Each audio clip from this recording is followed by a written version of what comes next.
याद रखे, इंसान अपनी कमाई से नहीं बल्कि अपनी खर्च करने की वजह से अमीर या गरीब बनता है।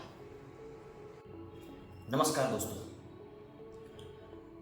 इस दुनिया में हर इंसान जानना चाहता है कि कमाई कैसे की जाए, लेकिन 1 लाख लोगों में सिर्फ एक व्यक्ति जानता है कि खर्च कैसे किया जाए। अगर आपको खर्च करना नहीं आता तो कमाने की 1000 तरीके सीखने का कोई भी फायदा होने वाला नहीं है। समझ लीजिए कि आपकी बाल्टी के नीचे छेद ही छेद हो तो ऊपर से आप कितना भी पानी भरता जाए लेकिन आपकी बाल्टी कभी नहीं भरेगी। आज इस वीडियो में जानेंगे खर्च कैसे की जाती है, कर्जा कब और कैसा लेना चाहिए, कौन सा अच्छा और कौन सा बुरा कर्ज होता है, ऐसा कौन सी एक बुरी आदत है जिसे सिर्फ छोड़कर हम करोड़पति बन सकते हैं, और अपनी कार कब और कितनी इनकम पर और कैसे खरीदना चाहिए, और आखिर में किन चीजों पर खर्च करते हुए कभी नहीं सोचना चाहिए। इन विचारों पर आज बात करेंगे। आज पैसों को लेकर बहुत छोटी छोटी लेकिन बेहद इंपॉर्टेंट चीजों पर हम बात करेंगे। पैसों को लेकर मेरी पहली राय यानी टिप्स, आप जो भी पैसा खर्च करें उसको तराजू में तोल कर खर्च करें। याद रखिए, हम अपनी कमाई से नहीं बल्कि हमारी खर्च करने की वजह से ही अमीर या गरीब बनते हैं। जब भी आपके मन में किसी भी चीज को खरीदने का विचार है, समझ ले कि उस चीज की वैल्यू 5000 रुपए है, तो आप उस चीज को खरीदने से पहले तराजू में तोलें। क्या तोल लेना है? समझ लीजिए कि आपकी हर महीने का इनकम 1 लाख रुपए है। आप एक महीने में 26 दिन यानी 4 संडे को छोड़कर 26 दिन हर दिन 8 घंटे के हिसाब से काम करते हैं, यानी आप हर महीने तकरीबन 200 घंटे काम करते हैं। अगर आपकी 1 लाख रुपए को 200 से डिवाइड किए तो आपकी हर घंटे की इनकम होगी 500 रुपये। अब तराजू में तोल लिए कि आप जिस चीज को यानी 5000 की जिस चीज को आप खरीदना चाहते हैं उसके लिए आपकी 10 घंटे की कड़ी मेहनत को खर्च करना है या नहीं। अगर लगे आपको कि इस चीज को खरीदने के लिए 10 घंटे की मेहनत को उड़ा देना चाहिए तो खरीद ले, वरना नहीं तो तुरंत छोड़ दे। ये फॉर्मूला आपको आपकी जिंदगी में बहुत काम आ सकती है, आपकी पैसे को बचाने में। तो जो भी इंसान जब भी कोई चीज खरीदने का मन आए उसके पहले तराजू में तोलना सीखे और जिंदगी में आगे बढ़ना भी सीखे। अब पैसों को लेकर मेरी दूसरी राय, ये बहुत सिंपल है लेकिन बेहद इंपॉर्टेंट है और बेहद पैसे बचाने वाला भी है। आप हर महीने जो अपने घर के लिए सामान खरीदते हैं वो कैसे खरीदें। मिडिल क्लास लोगों में करते क्या है, जब भी जिस घर में सामान की जरूरत पड़ी तो मुंह उठाए शॉपिंग करने चल पड़े। लेकिन आज के बाद ऐसा बिल्कुल मत करना। जो भी घर में सामान की जरूरत होती है हर महीने उसका एक शॉपिंग लिस्ट बना ले, बाद में शॉपिंग करने जाए।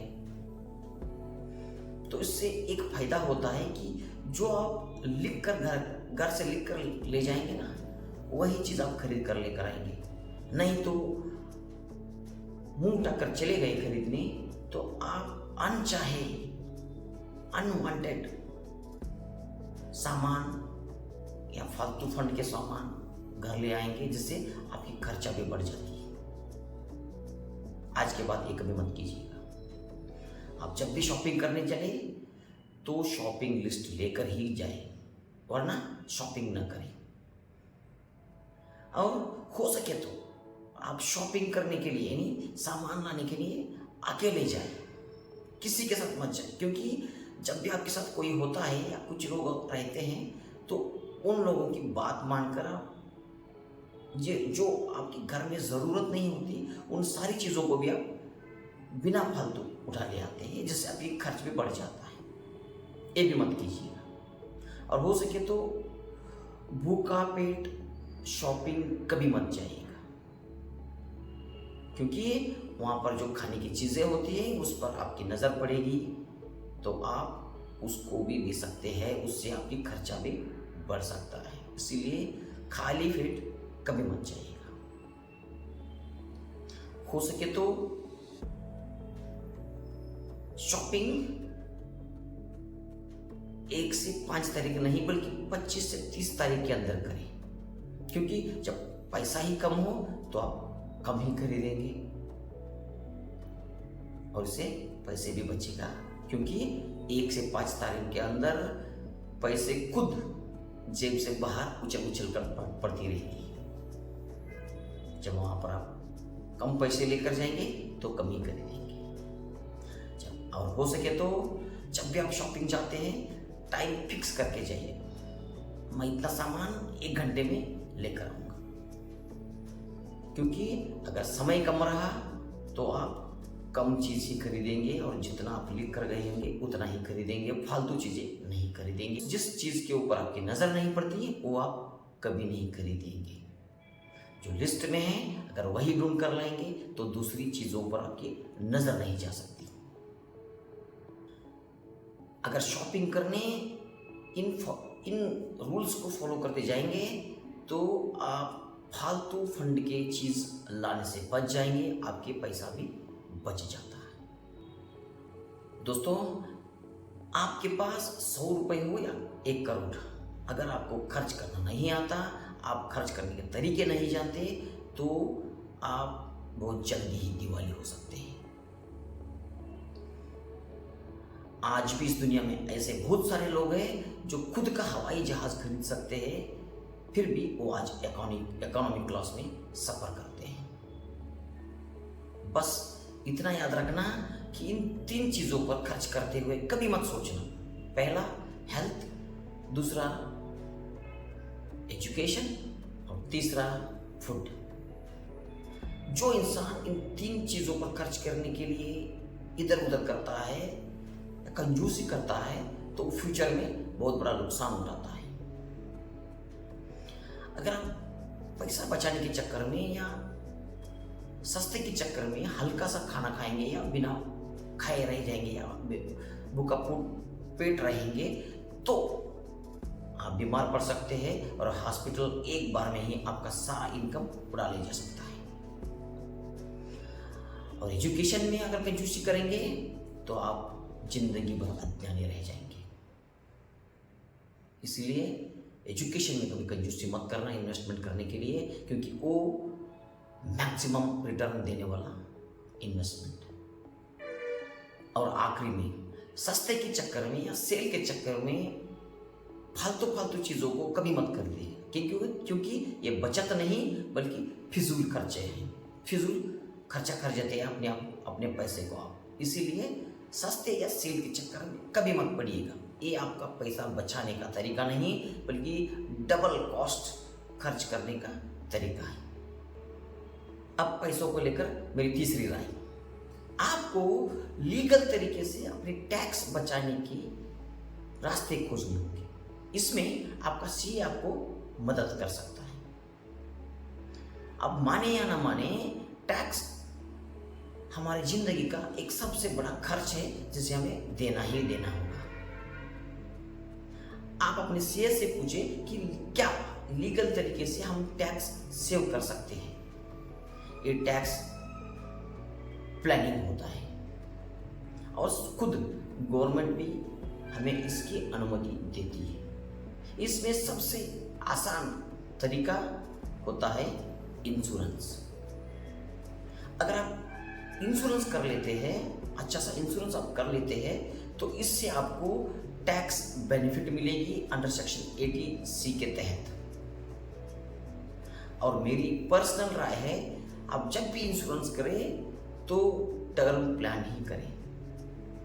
मनी बैक ऐसा दूसरा मत कभी मत कीजिएगा, क्योंकि उसमें इन्वेस्टमेंट का मिलावट होता है। इसके लिए उसकी जो प्रीमियम होती है बहुत बड़ा होती है, यानी बहुत महंगा होती है, और टर्म प्लान का सस्ता होता है। हमें याद रखना चाहिए कि हम इंश्योरेंस और इन्वेस्टमेंट को दोनों को अलग रखना है। इंश्योरेंस तो टर्म प्लान करना है और इन्वेस्टमेंट आप खुद करना चाहिए। इसलिए जब भी आप अपने सीएस से मिलते हैं तो लीगल तरीके से टैक्स सेव करने के तरीके ढूंढे। अब पैसों को लेकर मेरी चौथी राय, आप अपनी कार कब खरीदें। बहुत सारे लोगों को ये मालूम ही नहीं है कि कार कब खरीदना चाहिए और कैसा खरीदना चाहिए, और कार को खरीदने का नियम क्या है। इसलिए बहुत सारे लोग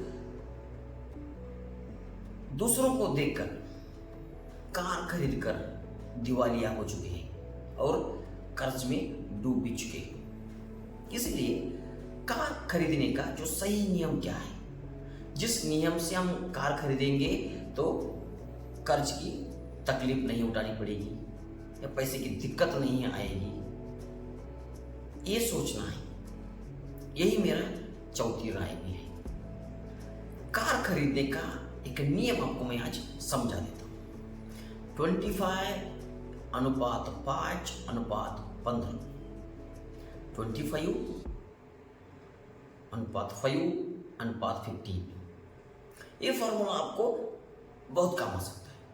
25 का मतलब है कि जो भी आप कार खरीदनी चाहते हैं ना, उसकी टोटल वैल्यू जो होती है ना, उसमें से 25% आपको डाउन पेमेंट करना ही है। इससे कम नहीं करेंगे। अगर इससे कम करेंगे तो तकलीफें होगी, कर्ज ज़्यादा होगा, इंटरेस्ट ज़्यादा देना पड़ेगा, पैसे की दिक्कत आएगी।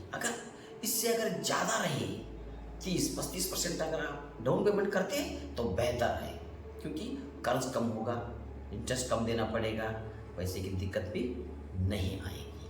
इसके लिए जो भी आप कार खरीदने जाते हैं तो उसकी टोटल वैल्यू की 25% आप डाउन पेमेंट करना ही पड़ेगा आपको। 5 का मतलब है, जब भी आप कार खरीदने जाते हैं ना, तो उस कार का फाइनेंस, यानी लोन का जो फाइनेंस होता है ना, वो सिर्फ 5 वर्ष का करें। कर्ज देने वाले वैसे भी तो 7 वर्ष का भी टाइम देते हैं, लेकिन आप 7 वर्ष का टाइम लेंगे तो इंटरेस्ट आपका बाजा बजा देगा, आपको और थोड़े कर्ज में डूब देगा। इसलिए कभी भी आप खरीदिए कार, उसका फाइनेंस सिर्फ 5 वर्ष के लिए ही करें। अब आता है 15 का मतलब आपकी जो भी सैलरी है टोटल, उसका केवल 15% मात्र ही आपकी कार की ईएमआई होना चाहिए। उससे ज़्यादा कभी नहीं होना चाहिए। समझ लीजिए कि आप 1 लाख रुपए की सैलरी लेते हैं हर महीने, तो आप हमेशा आपकी ईएमआई 15,000 से ही या 15,000 से कम रहे, ऐसा आप फाइनेंस की प्लानिंग करें अपनी कार के लिए। तो कभी भी आपको कर्ज के बारे में या पैसे के बारे में दिक्कत नहीं आएगी। अगर आप इन सारी नियमों को फॉलो करते हुए अगर कार लेंगे तो आपको फाइनेंस या कर्ज की दिक्कत नहीं आएगी। कार खरीदने का दूसरा नियम, आप जब भी कार खरीदने का मन करते हैं तो इस बात को याद रख लीजिए कि जो भी कार आप खरीदने जाए, आप अपने साल के टोटल इनकम जो होता है ना, उसमें से 75% का जो अमाउंट होता है ना, उतना ही वैल्यू का, टोटल वैल्यू का कार खरीदना चाहिए। उससे ज्यादा वैल्यू का कार आप कभी मत खरीदिएगा। अगर समझ लीजिए कि आपका हर महीने का इनकम अगर 2 लाख है, तो आपका साल का इनकम हुआ 24 लाख, 24 लाख, तो आप 18 लाख तक रुपए की कार खरीद लीजिए। उससे ज़्यादा वैल्यू का कार कभी मत खरीदिएगा, क्योंकि ये आपकी फाइनेंशियल कंडीशन को बिगाड़ सकती है। अगर उसके अंदर का रहेगा तो आपको फाइनेंशियल दिक्कत नहीं आएगी, आएगी तो कम रहेगी, आप उसको संभल सकते हैं। इसलिए जब भी आप कार खरीदे, ये 2 नियमों का पालन करना कभी मत भूलिएगा। पैसों को लेकर मेरी 5वीं राय है, तो ये एक सिंपल सा लगता है सुनने में, लेकिन है बेहद इम्पोर्टेंट, आप कर भी सकते हैं। वो है, आप सिर्फ एक गंदी आदत छोड़कर करोड़पति बन सकते हैं। सुनकर अजीब लग रहा होगा, लेकिन है सच्चाई इसमें यारो, आप बन सकते हैं। सिर्फ एक गंदी आदत छोड़कर आप करोड़पति बन सकते हैं। जान लीजिए कि आप गुटखा, तंबाकू खाने वाले, सिगरेट का सेवन करने वाले इंसान हैं, तो समझ लीजिए आप 35 से 40 बरस तक 1 से 2 करोड़ रुपए की तंबाकू, गुटखा या सिगरेट का सेवन कर रहे हैं। हाँ दोस्तों, सुनकर अजीब लग रहा है ना, सच है ये बात। चलिए आपको मैं समझाता हूं कैसे।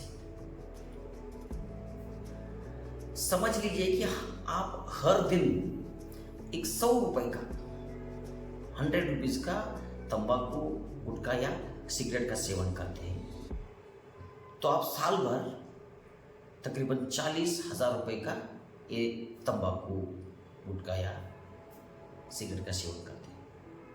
अगर इस आदत को आप छोड़कर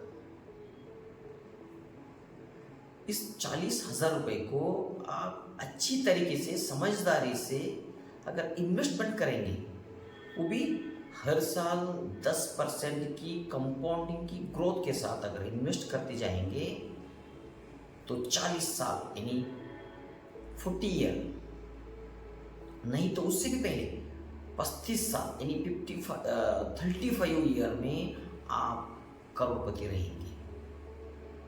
34 या 35वां साल ही आप 1 करोड़ से ज़्यादा पैसा आपके हाथ में होगा।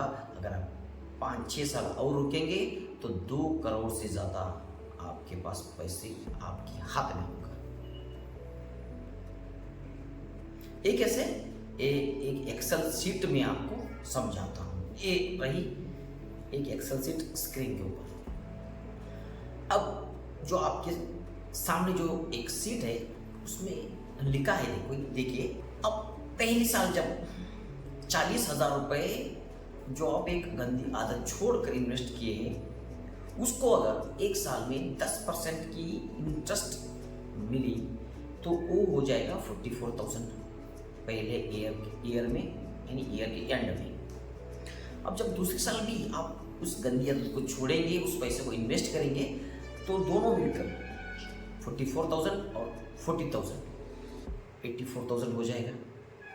इस अमाउंट को अगर फिर 10% की ग्रोथ मिली, यानी 10% की कंपाउंडिंग की ग्रोथ यानी इंटरेस्ट मिली, तो वो हो जाएगा 8,400 ऐसे करते करते अगर आप धीरे धीरे अपनी हर साल 40,000 रुपये इसमें डालते गए, इन्वेस्ट करते गए, उसको हर साल अगर 10% की हिसाब से अगर कंपाउंडिंग इंटरेस्ट मिलता गया, तो देखो यारो, 35वां यानी 35th ईयर आते आते ही आपके पास होगी 1 करोड़ से ज्यादा रुपया। वही आप और एक 5 साल अगर ज़्यादा इन्वेस्ट करते जाएंगे तो 40 साल तक आपके पास, यानी 40 या एक 40 साल तक 40 या 41 ईयर तक अगर आप करते जाएंगे तो 41st ईयर आपके पास होगा।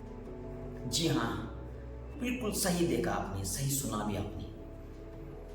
यही होता है एक गंदी आदत छोड़ने की और इन्वेस्ट करने की नतीजा। जो आप, ये तो आप ही का पैसा है, ये आप ही का बचत है, आप ही का कमाई भी है। ये वो पैसे हैं जो आप एक सिर्फ गंदी आदत छोड़कर कमाई हुए पैसे। तो करोड़पति बनना इससे आसान क्या हो सकता है? अगर आप इतनी इजी से आराम से करोड़पति बन सकते हैं तो आपको कोई रोक नहीं सकता यार जिंदगी में। सिर्फ इसको आपको समझना होगा और करना होगा। इससे आसान तरीका तो करोड़पति बनने का दूसरा कोई है ही नहीं। तो प्लीज, जो इंसान तंबाकू, गुटखा या सिगरेट का सेवन करता है, प्लीज छोड़ दीजिए और आज से ही अपना इन्वेस्टमेंट चालू कीजिए। आने वाले दिनों में आप करोड़पति बन सकते हैं, आपकी जिंदगी खुशियों से रह सकती है। प्लीज कीजिए। अब पैसों को लेकर मेरी छठी राय ये है कि कर्ज कैसा लिया जाए और कब लिया जाए, और कर्ज कौन सा अच्छा होता है, कौन सा बुरा होता है। अमीर और गरीब लोगों में यहीं से फर्क स्टार्ट हो जाता है। अमीर लोग आज के पैसे को कल के लिए बचा कर रखते हैं और गरीब लोग कल आने वाले पैसे को आज ही उड़ा देते हैं। इसमें सबसे बड़ी है वो है क्रेडिट कार्ड लोग। आज खरीदो कल चुकाओ, इसने तो सबको बर्बाद कर दिया है। बहुत सारे लोग कर्ज में इसलिए डूबे रहते हैं कि वो प्रेजेंट में देखते हैं, फ्यूचर को नहीं। आज की जो जनरेशन है उसका एक ही माइंडसेट है, कमाओ, उड़ाओ, मौज करो। कल किसी ने देखा है? नहीं यारो, कल हमेशा आता है, आप रहे या ना रहे, लेकिन कल आएगा ही। ऐसे लोगों का तो फ्यूचर बहुत दर्दनाक भी होता है। इसीलिए कर्ज को लेकर एक सिंपल सा तरीका मैं आज आपको बताता हूं। घर या मकान बनाने के लिए कर्ज लेना और शादी की खर्च के लिए कर्ज लेना, दोनों में बहुत अंतर है। घर के लिए कर्ज लेना अच्छा कर्ज, और शादी की कपड़े के लिए कर्ज लेना बहुत महंगी होती है, महंगा पड़ता है।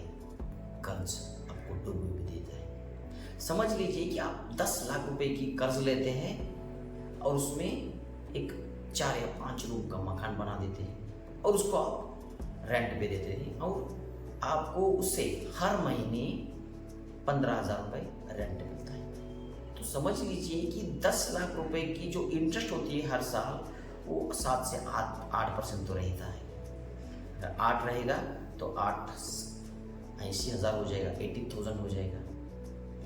अगर समझ लीजिए कि आप 15,000 के हिसाब से हर महीने रेंट आप लेते हैं तो कुल मिलाकर 1,80,000 हो जाता है एक साल में। अगर उसमें से अगर ऊपर का जो 80,000 होता है ना, 80,000, उसको अगर हम उस कर्ज के ब्याज के रूप में दे देंगे ना बैंक को, तो आपके पास 1 लाख रुपए की पूंजी बच जाएगी। ये होता है अच्छा कर्ज, जो घर के लिए किया और घर कमा भी रही है। लेकिन जो कर्ज आप शादी के लिए, शादी के कपड़े के लिए लेते हैं, वो बुरा होता है। आप समझ लीजिए कि आप उन चीज़ों पर कभी मत इन्वेस्ट कीजिए, कभी मत। इंटरेस्ट दीजिएगा कि जिसका वैल्यू समय के साथ घटता है। लेकिन लोग सुनते नहीं, कर्ज लेते हैं सिंगापुर टूर के लिए, कर्ज लेते हैं शादी के लिए, कैसे कैसे कर्ज लेते हैं, लेकिन ये सारे कर्ज आपको डुबो रही है। प्लीज ऐसा कर्ज कभी मत लीजिएगा कि उससे आपको फायदा ना हो।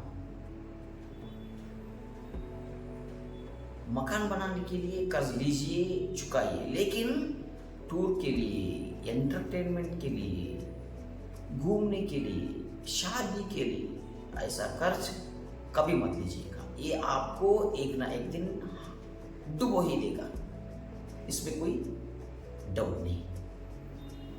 पैसों को लेकर मेरी आखिरी और सातवीं राय, आप शो ऑफ करना बंद कर दीजिए। ये बहुत बेहतर है, बहुत इंपॉर्टेंट भी है मेरे दोस्तों। आपको शो ऑफ करना बंद करना ही पड़ेगा। उसने कार लिया है तो मैं भी लूँगा, उसने वो ज्वेलरी पहनी है तो मैं भी पहनूंगा, उसने उतना बड़ा मकान खड़ा किया है तो मैं भी मकान बनाऊंगा। नहीं यार, ये सब कभी मत करना। इंसान अपनी शरीर से लेकर, कपड़ों को लेकर, ज्वेलरी को लेकर, कार, मकान, सब में शो ऑफ करने में लगा है, चाहे कर्ज कितना भी हो जाए। लेकिन ये सही है नहीं। दूसरों को लेकर कभी भी अपने आप को तुलना मत कीजिएगा, कंपेयर मत कीजिएगा। आप कंपेयर करते करते हुए आप शो ऑफ में घुस जाएंगे। अगर उसने किया है तो मैं भी करूँगा, उसने बड़ी गाड़ी, उससे भी बड़ा गाड़ी मैं लूँगा। इसमें क्या होता है, आप उन लोगों को इम्प्रेस करने के चक्कर में, जो लोग आपको पहले से ही नेग्लेक्ट करते हैं, उनको इम्प्रेस करने की चक्कर में आप अपने आप को कर्ज में डुबो देते हैं। कभी भी अमीर आदमी अपनी अमीरी का साबित करने नहीं जाता, उसको जरूरत भी नहीं होती। लेकिन गरीब लोग हमेशा अपने आप को अमीर साबित करने के चक्कर में अपना आधा जिंदगी गुजार देता है, कर्ज में डूब जाता है, उससे बाहर निकलता ही नहीं, पूरी जिंदगी कट जाती है। ये मत कीजिएगा कभी भी यार, ये अच्छा नहीं, ये हेल्दी लाइफस्टाइल नहीं है। अगर आपका लाइफस्टाइल अच्छा होना चाहिए तो जो मैंने पैसे के बारे में अभी तक जो स्टेप्स बताए, राय बताई, उसको फॉलो कीजिए, तो आप पैसे बचा सकते हैं, कमा सकते हैं, अपने आप को सुधार भी सकते हैं। इसलिए प्लीज़ शो ऑफ कभी मत कीजिएगा। पैसे को लेकर ये 7 जो नियम मैंने बताए उसको फॉलो करना मत भूलिएगा, ये आपकी ज़िंदगी बदल सकती है। पैसे को संभालिए, पैसा आपको संभालेगा। आज बस इतना ही, एक नई वीडियो के साथ फिर मिलेंगे, तब तक के लिए नमस्कार।